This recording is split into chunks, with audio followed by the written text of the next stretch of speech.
یاد ہے میں نے آپ کو بتایا تھا کہ اللہ کے رسول صلی اللہ علیہ وسلم نے شروع کی 10 آیات جو ہیں وہ دجال کے فتنے سے اور دجال سے محفوظ رہنے کے لیے ہر جمعے کو پڑھنے کا کہا ہے.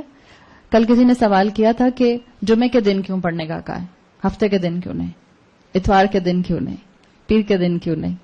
تو ان کو تو میں نے جواب دے دیا تھا, لیکن میرا خیال ہے کہ شاید ہو سکتا ہے کل کو آپ کے بھی کسی کے ذہن میں سوال آئے تو بہتر ہے کہ آپ کو بھی بتاؤ. جمعے کا دن ہماری اسلامک کلچر میں, ہمارے اسلامک ٹریڈیشن میں first day of the week ہے. اور جب آپ نے ہفتے کا آغاز کرتے ہیں تو آپ ہفتے کا آغاز ہی اللہ کے نام اور اللہ کی پروٹیکشن میں جانے کے بعد کرتے ہیں. دس از دا اونلی ریزن. اور کوئی بڑا اس کے سامنے جو ہے وہ کوئی آپ کو الیبوریٹ قسم کا لیکچر سمجھنے کی ضرورت نہیں ہے. دس از دا سمپل تھنگ. جمعہ جو ہے وہ تمام دنوں کا سردار کہلاتا ہے رسول اللہ صلی اللہ علیہ وسلم کی احادیث میں. ٹیکنیکلی جمعے سے ہی ہمارا ہفتہ شروع ہوتا ہے. جمعہ ہمارا فرسٹ ڈے ہوتا ہے. ایک ٹائم پہ ہمارے بچپن میں, آپ لوگوں کے بھی یاد ہوگا, جمعے کی چھٹی ہوتی تھی. پبلک ہالیڈے سنڈے کو نہیں ہوتی تھی, جمعے والے دن ہوتی تھی. تو یہ جمعہ جو ہے ہمارے کلچر میں ہمارے ہفتے کا پہلا دن ہے. اور جمعے کی کئی برکات ہیں. جمعے کے دن اللہ تعالیٰ نے آدم علیہ السلام کو پیدا کیا. جمعے کے دن اللہ تعالیٰ نے ان کو جنت میں داخل کیا. جمعے کے دن جو ہے وہ اللہ نے جو ہے وہ بہت سی اور برکتیں نازل کرنے کا معاملہ رکھا ہوا ہے. رسول اللہ صلی اللہ علیہ وسلم کی احادیث میں آپ کو مل جاتا ہے. تو یہ سورہ کہف جمعے کے دن پڑھنے کا بیسک ریزن یہ ہے کہ آپ اپنی زندگی کے ایک اور ہفتے کی ابتدا اللہ کی پناہ میں جا کے کریں. دس از دا سمپل تھنگ. اور اللہ تعالیٰ نے اس کہانی کے ذریعے ہمیں یہ بتا دیا کہ ہماری پروٹیکشن, ہماری میٹافوریکل کیو قرآن ہے.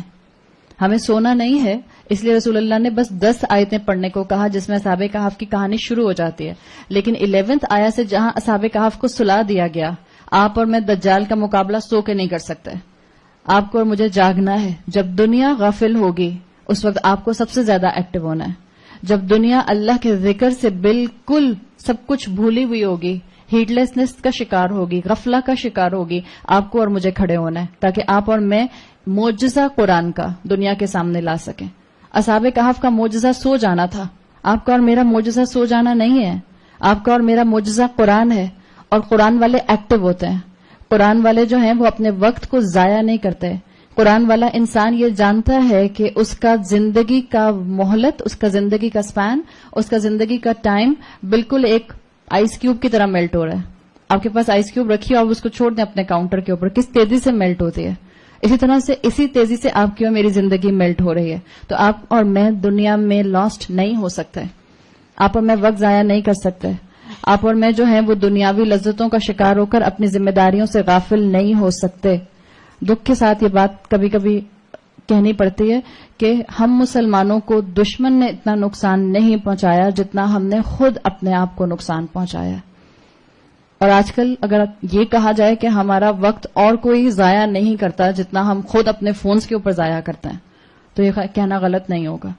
آپ اور میں وقت ضائع کرنے کے لیے اس دنیا میں نہیں بھیجے گئے ہیں.